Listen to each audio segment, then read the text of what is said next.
Our irrigation of arborvitaes in the field starts with a control, and here we have two separate lines going to two separate areas that we're irrigating. We'll turn this on, and now water will flow through this half-inch pipe out to the field.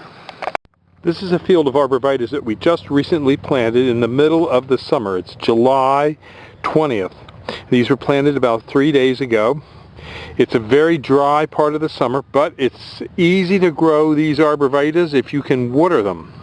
And as you can see, the drip tape is right in here. This shows the drip tape dripping water onto the tree. The tree is about 6 inches away from where the water is, but the water will plume out. This water is dripping at every 2-foot interval down along the line. It's a very efficient way to water a lot of trees because you're not wetting a lot of surface. The subsurface is what you want to water. When we're watering arborvitaes or other trees that we've planted, one garden hose can usually water approximately 500 trees easily.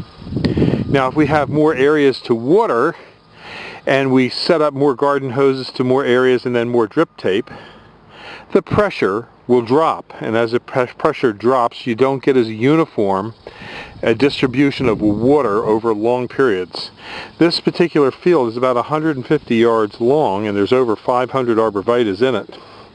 So you can see it does a very good job of watering. And we usually do 2 or 3 sections at a time from one well. Our well is a good producing well, so we can let it run, but you have to make sure that your well has sufficient water before you start watering large numbers of trees. We usually let this drip tape work for about 8 hours. And in an 8-hour cycle, it'll wet all these trees and get the ground wet all the way up and down the rows.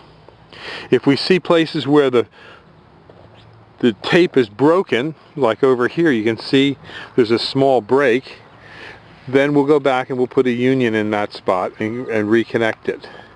The tape can break because rodents come along and chew on the tape. Things like mice, foxes, dogs come along and chew, and they actually chew this, along with rabbits doing the most damage. And we find that we have to repair these about once a week. We go over our lines. One small leak like this isn't too bad, but we usually correct them every now and then when we see a bad leak.